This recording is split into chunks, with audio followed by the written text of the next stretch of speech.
pala guys, dumiretso ko agad kami sa ATM machine. Nakalimutan ko na kung magkano yung winidraw namin. Basta sa yellow ATM machine. Ayan guys. Diba? And then, dumiretso pa agad kami sa 7-Eleven. Ayan. Tumitingin kami ng mga products na nakita namin sa TikTok na trending. Ayan, maraming mabibili dyan guys. And sobrang mura talaga. As in, mabubuhay ka na sa 7-Eleven. Tapos ito guys, to mga bento yan. Sarap din yan. Sobrang anghang lang. Kahit yung mga hindi spicy, spicy pa rin siya. Tapos ito yung isa sa mga kinaadikan ko is Thai milk tea. Walang araw na hindi ako nag-Thai milk tea. Yung mga binili namin. And then, pumunta kami sa MRT. Trinay namin yung underground, LRT. Hello. And then, Wingor, Hi Orm. Yan. Tapos, dumiretso kami sa Terminal 21. Grabe, sobrang mura dito guys. Kung mga tipid budget kayo, tipid travelers, dito kayo, mabubuhay kayo dyan sa Terminal 21. And masasarap din yung mga pagkain nila and sobrang affordable talaga siya. Tapos ito yung mga kinain namin pad thai. Tapos ito, kalimutan ko na ito, pero masarap siya guys, sobra. The next day, maga kami gumising para pumunta ng Chatuchak Weekend Market. Dito kami sumakay sa BTS Ratchathewi Station. Madali lang naman ang pag-commute dito sa Bangkok. From BTS Ratchathewi, bababa ka lang sa Mocho Station, then konti lakad lang. Ayan, Chatuchak na. Maga kami nakarating, so konti pala yung mga tao. And dito, sobrang mura ng mga bilihin. As in, talaga, dito naubos yung pera namin. Ang mumura ng mga items, and pwede ka pang tumawad, basta makagaling ka na makipag-bargain negotiation. And ang gaganda ng mga items nila, kita nyo naman guys, yan, kompleto yan. From clothing to mga anik-anik, lahat, pati pagkain, sa mga, pati yung mga for babies namin, nabilan namin sila ng mga t-shirts, gaan, pasalubong sa family, sa friends, sa office mates, yan. Diyan namin binili lahat yan. And kita nyo naman, 2 beses kami bumalik ng Chatuchak. Second day namin and second to the last day namin. Pumunta kami dyan. Ang dami namin pinamili. Talagang nag-alat kami ng bag, ng baggage para dyan sa pamimili namin sa Chatuchak. And ang dami dito guys, kung gusto niyo mag-wholesale at live selling, pwede dito. And makikita niyo naman, kompleto yan lahat. Actually, nawala-wala pa kami nun kasi para siyang maze. Hindi mo alam kung saan ka lalabas and sobrang nawala talaga kami. Nabudol kami! So, dito kami sa Chatuchak. Tignan nyo guys, sobrang budol kami. Tapos meron palang outlet dito ng Adidas, bago lang sa bagong ng mall. Sobrang mura guys, sobrang mura. Adidas outlet, just may bagong gawang pool. Dami namin nabili doon. Tapos ito pa hindi. So yung budget namin na sobra na kami sa ikalawang araw pa lang namin to. So ayan. Kanina wala masyadong tao, ngayon hapon na. Yan, labasan na sila. So actually, hindi namin alam kung saan kami dyan. Sinusunod lang kami. Guys. เป็นโลกของเธอบ้างได้ไหมให้เราได้รักกันนานานานานานานานานานานานานานานานา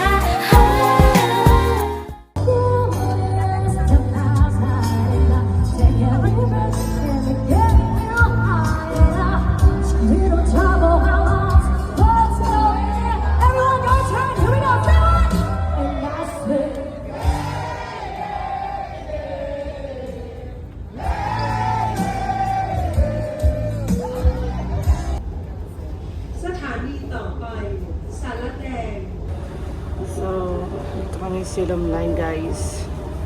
It's currently 11 p.m. Philippine time. Bangkok time is 10 p.m. kasi Bangkok is 1 hour away, behind 1 hour behind from Philippines. napaka-convenient dito guys kasi tinan nyo naman 10 PM na pero operating pa lahat ng mga things nila, MRT, BTS, tsaka yung Gold Line. So kung uwi ka ng mga late, hindi ka mahirapan mag-commute. Tsaka wala traffic kasi train nga. So galing kami ay Kasayang sa Chao Phraya Cruise, Chao Phraya Princess Cruise.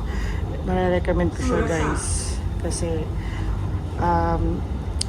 for its price, sobrang ano na siya, sobrang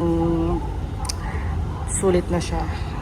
The food itself, sasarap lahat. Tapos yung vibe, tsaka Pilipina, kabayan yung mga ating mga singers doon. So alam niyo naman pag mga Pinoy, talagang yung vibe, hype na hype. Eh maganda pa si ate, so mabenta siya sa mga Malaysian, Indonesian na nandoon. So yan, sharing kami ng bebe ko here. Kami may-ari na ngayon nito, Silam Line. So pagbalik namin ng Pinas, malinis namin tong ano, sa Pantaksin, sa Aladdin. Ano? Ano next? Magsasalita guys. สถานีต่อไปเซนต์หลุยส์ next station St. Louis St. Louis. Pagdating namin sa hotel guys, lumabas kami saglit para magpa-foot massage kasi sobrang sakit ng paa namin. 2 days pa lang kami sa Bangkok nun pero grabe, dami na namin nilakad and kailangan namin tong foot massage kasi marami pa mga araw na lalakarin pa namin. So ayan guys, sobrang sarap ng foot massage nila and ang bait ni ate. Yan. Yung foot massage nila is katabi lang ng hotel namin. So, napaka-convenient. Lalabas ka lang din yan. Mga around 12 AM na yan guys. Pero bukas pa rin sila. So, ayan. So guys, it's our 3rd day here in Bangkok. And as you can see, we're heading to Tuatunam and Platinum Fashion Mall. So, dito kami. Lakad lang namin siya from our hotel kasi sa straight line talaga siya. By the way, ang hotel namin is located in near BTS Ratchathani Station. Tapos, medyo magawa sila. Just sa Phoenix Mall, yan. Nakita yun ng red there. Phoenix Mall. Ano yan siya? Another underrated mall. Hindi siya masyadong alam ng mga tourists. So, medyo maingay guys. Mamaya ako na lang itutuloy.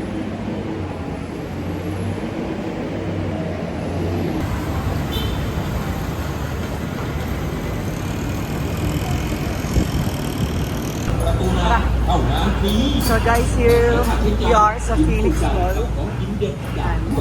Napaka-underrated na mall na to. Tapos, dito tayo kakain sa Michelin.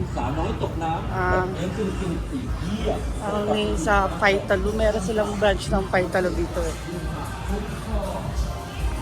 Magkakaroon na pala ng basic dito.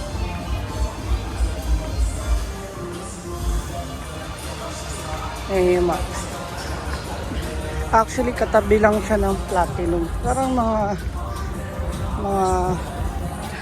10 meters away lang siya. Tapos napaka-underrated nito sa mga tourists. Puro lokal lang yung punta dito.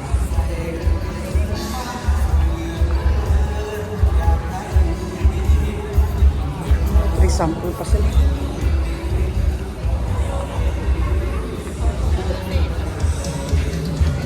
Parang puro baba. Walang pataas.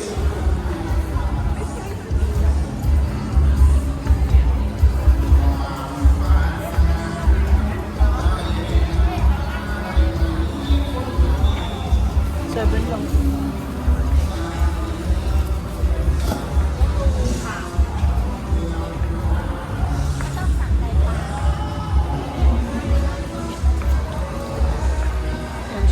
Phoenix Mall. So, pupunta tayo dito sa Paitalo. May Paitalo dito. Doon tayo kakain. Ayan.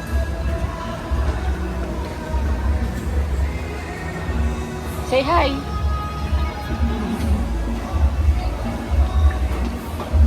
And guys, about sa mga Thai pala, legit. Halos karamihan sa kanila magaganda. Tsaka yung kutis nila.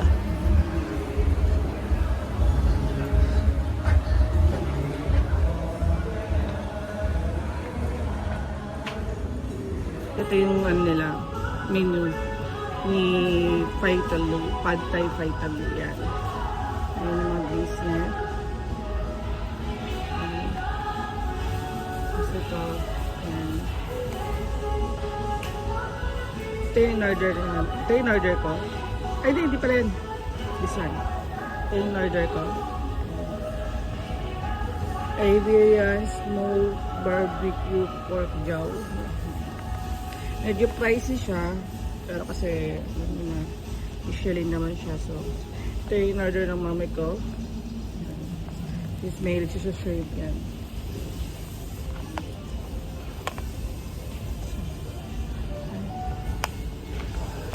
Yan, ito yung ano niya.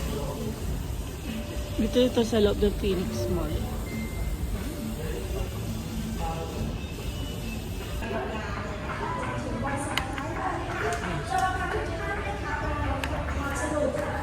Sawadi ka. Kasi sawadi ko. Ay, ano pala kapon ka?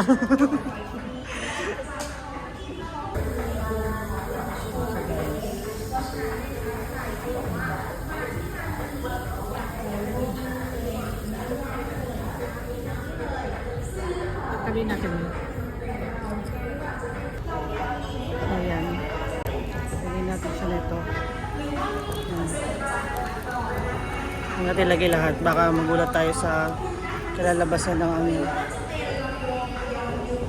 This one.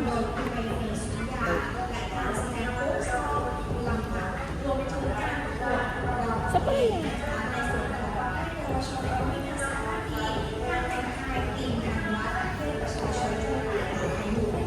Ano yung salita? Oo naman. Let's taste this, guys. I'm so excited. Oh, bless you. Paano mo malalaman kung Pilipino yung isang turista? Simple lang.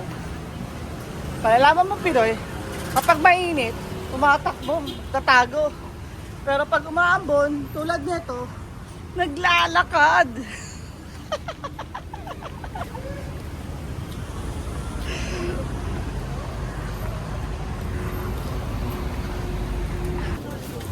Hi guys, so bumalik tayo dito sa Shop to Shop the next day kagad kasi realize namin marami pala kami gusto nyo. Tapos kami ito, kaka-NL. Two toppings na siya, migo tsaka pagat. Sarap niya. Sarap. Kasi sarap niya ano. Kasi ice, dirty ice cream sa atin. Pero mas pinasarap yun. Ano tayo sa ketchup. Tapos yung dagdag tayo ng mga bili. Pasalubong sa mga pamangkin. So ngayong gapon, wala kami masyadong schedule ngayon. Ano lang, chill. Kami mamaya, saya mamaya. Tapos, kakatapos na pala namin kumain. Ang sa isang Michelin, yung Python. Mamaya hanggang gabi, kami pagkain.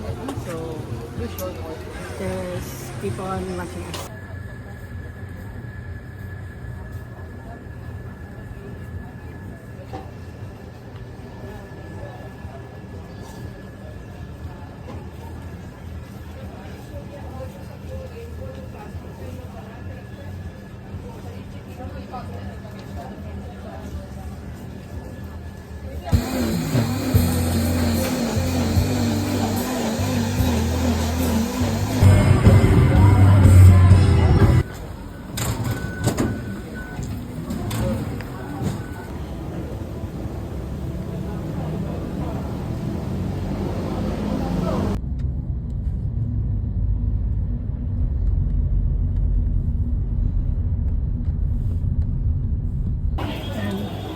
Dito kami sa Chinatown, tapos try namin itong crab omelette and oyster. Kasi guys, di kami mag-rice kasi magpo-food trip kami ngayon. That's it.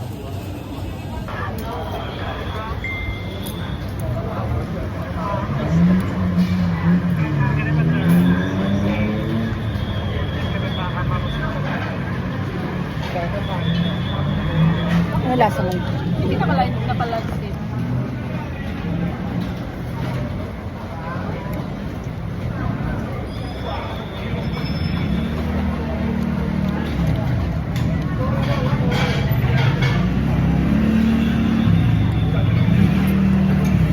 Hap. Dito daw.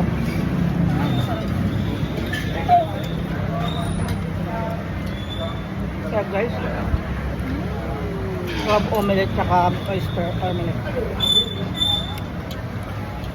Ayan mga crab.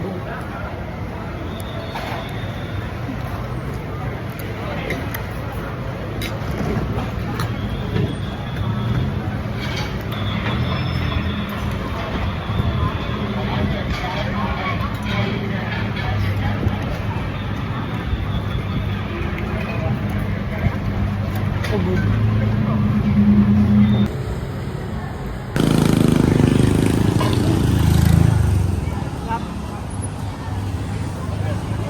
Come back. We'll keep going.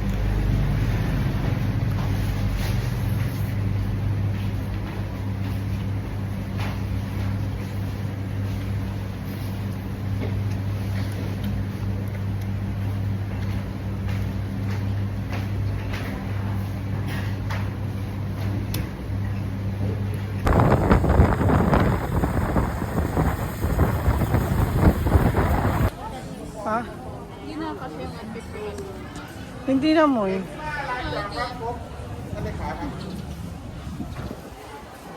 Guys, andito tayo sa Wat Arun. Kayo naman. Ang ganda guys. Ang entrance na dito is 200 baht. Eh, masasabi ko sa inyo is worth it yung 200 baht nyo. Napakaganda niya tingnan, napaka-detail niya, napakataas niya, and talaga magkakaroon ka ng goosebumps pag tinignan mo. Galing, hindi lang pagkakagawa nila, and talaga